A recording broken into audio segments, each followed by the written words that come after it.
RCF.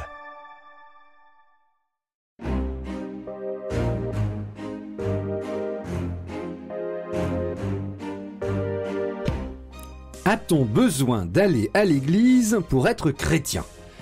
La religion est souvent vue comme un phénomène de société. Aujourd'hui, face à l'émergence d'une culture qui fait beaucoup de place à la conscience personnelle et à l'individu, on peut se réjouir que beaucoup continuent d'entretenir un chemin spirituel personnel. Et on peut même se demander si le christianisme ne pourrait pas survivre sans l'Église. Père Jean-Baptiste Masson, pensez-vous qu'il soit nécessaire d'aller à l'église pour prier et vivre sa foi ? Alors, cette question, j'en vois une deuxième derrière, en fait, aujourd'hui, par rapport notamment aux questions qui se posent sur l'institution. On a eu le rapport de la SIAZ, on voit qu'il y a des questions sur la faiblesse des membres de l'Église et souvent, et de sa hiérarchie en particulier. Alors, on pourrait se dire, finalement, on peut être chrétien et éviter cette institution qui nous apporte autant de déboires. Alors, il y a un os par rapport à ça, il y a quand même quelque chose qui bloque, c'est que l'institution, elle est quand même fondée par Jésus. Si on reprend dans l'Écriture, on voit que Jésus a fondé une institution, il n'a pas défini les détails du fonctionnement de l'Église, il n'a pas écrit de code de droit canonique, mais il a fondé une institution avec un certain nombre de repères précis et hiérarchiques, notamment les apôtres. Et donc les ministères sont profondément enracinés dans ce que Jésus a fondé. Alors quand on dit le Christ a prêché le royaume et c'est l'Église qui est venue un petit peu donc à la Ernest Renan par dépit en disant finalement ce serait comme un raté de l'histoire.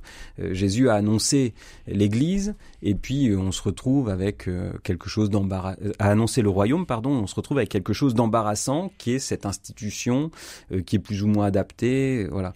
Alors, en fait non, Jésus il a fondé une église et donc il la fonde et la question des relations humaines, des liens de la communauté chrétienne sont très importants dans l'évangile et donc Jésus fonde une communauté qui a sa structure, qui a sa hiérarchie, dont la valeur la plus forte, c'est l'amour de Dieu, c'est la sainteté de Dieu qui doit être vécue dans tous ses membres.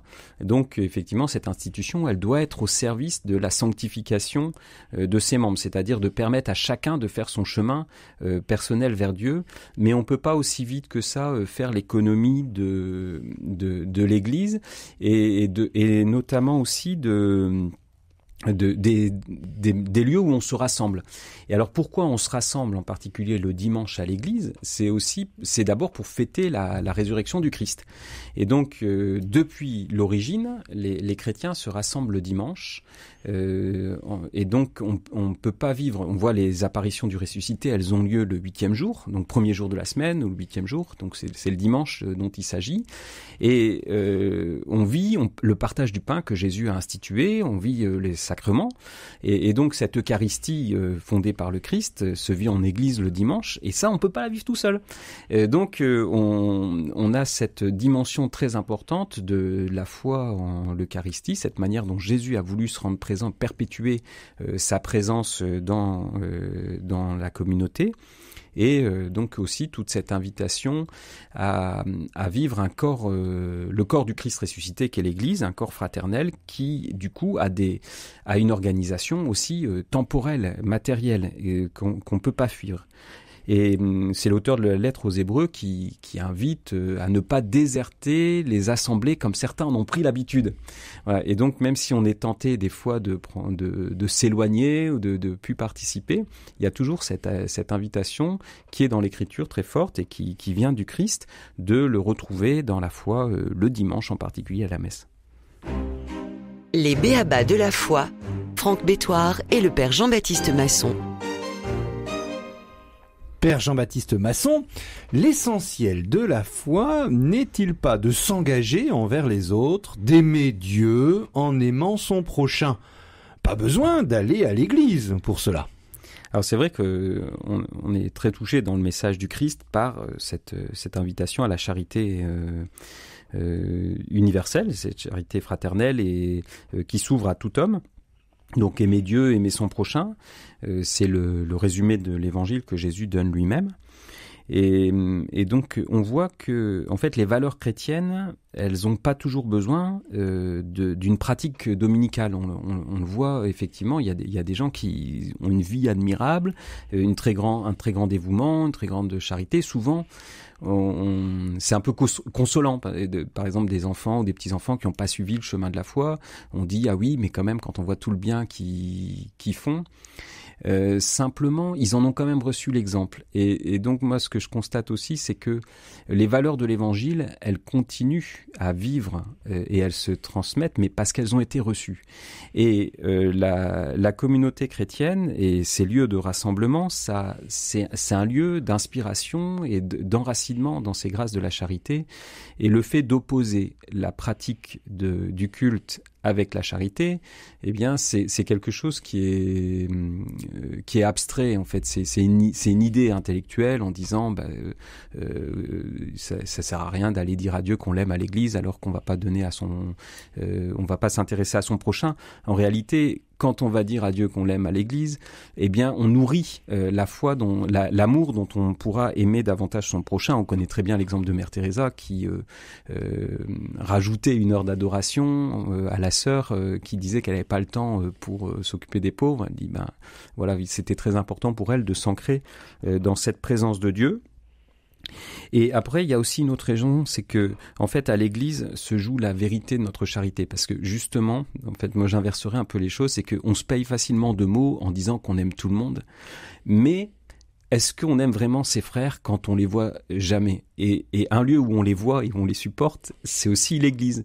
Et alors, c'était Lewis qui a écrit un petit bouquin qui est aujourd'hui traduit en français, Screwed Up Letters, qui est les tactiques du diable.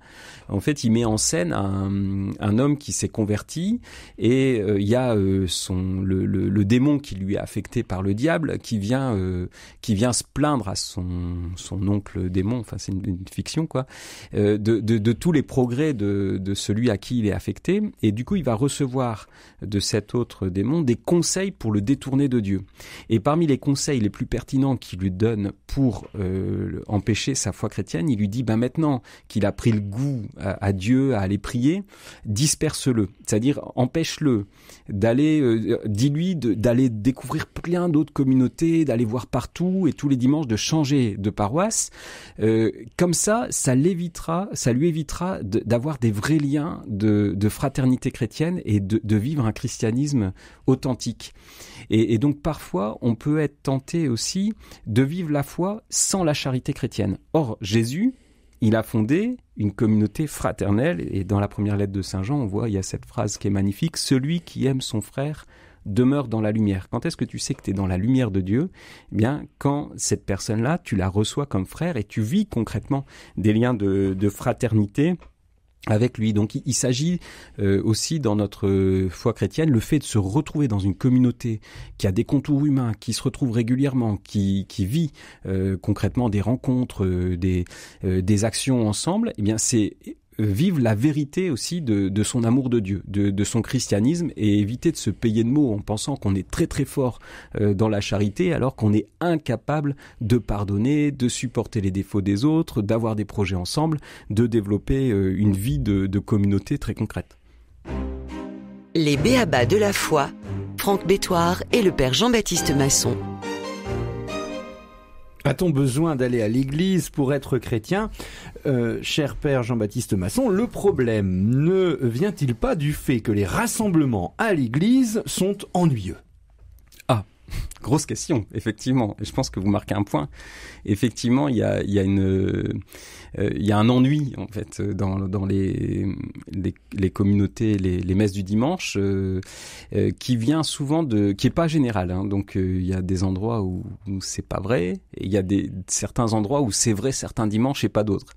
Alors, je me suis posé les questions, mais qu'est-ce qui fait que la messe c'est vraiment un lieu de ressourcement ? Parce que en fait, l'enjeu pour chacune de nos communautés chrétienne et nos paroisses, c'est que la messe du dimanche, ce soit vraiment le temps de remotivation, de fondation de l'amour de Dieu et de l'amour du prochain. Donc c'est un temps très très important, Jésus nous l'a donné, et sans doute qu'on l'a un peu délaissé, mais il y a deux choses qui marquent les assemblées réussies. Et je pense d'abord c'est la foi. Quand la foi est exprimée de façon vive, qu'on arrive dans un lieu où il y a vraiment la foi, on vient pas seulement par habitude ou par devoir, parce que ça aussi c'est quelque chose de profondément désespérant, décourageant, de sentir ce poids du devoir d'être là, de faire vivre sa messe du dimanche, sans que ce soit motivé par un vrai amour de Dieu. Donc quand il y a la ferveur, même si les chants sont faux, alors je suis très partisan de la qualité musicale dans les liturgies, mais même si les chants sont faux, quand c'est chanté de tout son cœur avec beaucoup de foi, eh bien ça porte. On est porté par comme les petites bougies, quand elles se rapprochent l'une de l'autre, vous rapprochez deux petites bougies, la flamme, elle fait plus que doubler, elle a une espèce de sursaut. Eh bien, il y a quelque chose comme ça, de nos petites flammes, quand on les rassemble les unes les autres, ça fait un brasier qui est porteur, et ça va avec la charité fraternelle. C'est vraiment les deux portes d'entrée de la communauté chrétienne, la foi et la charité fraternelle, d'être attentifs les uns aux autres. Et donc, dans une messe du dimanche, pour que ce soit pas ennuyeux, il faut s'intéresser les uns aux autres et faire attention à ce que personne ne reparte seul ou sans avoir été salué ou qu'on connaisse son prénom. Et donc, là, on prend le chemin, et je dis pas que c'est qu'on aboutit, mais on prend le chemin d'une certaine renaissance de nos assemblées dominicales auxquelles il faut apporter énormément de soins. C'est vrai que ça doit vraiment être une expérience de rencontre avec Dieu et de construction du corps du Christ. Et donc là-dessus, vous avez bien fait de poser cette question, parce que c'est vraiment une tâche à reprendre pour nos communautés chrétiennes aujourd'hui, de refaire de nos messes du dimanche un lieu de ressourcement, un lieu qui nous porte dans la foi et qui permet de construire un corps du Christ vraiment missionnaire.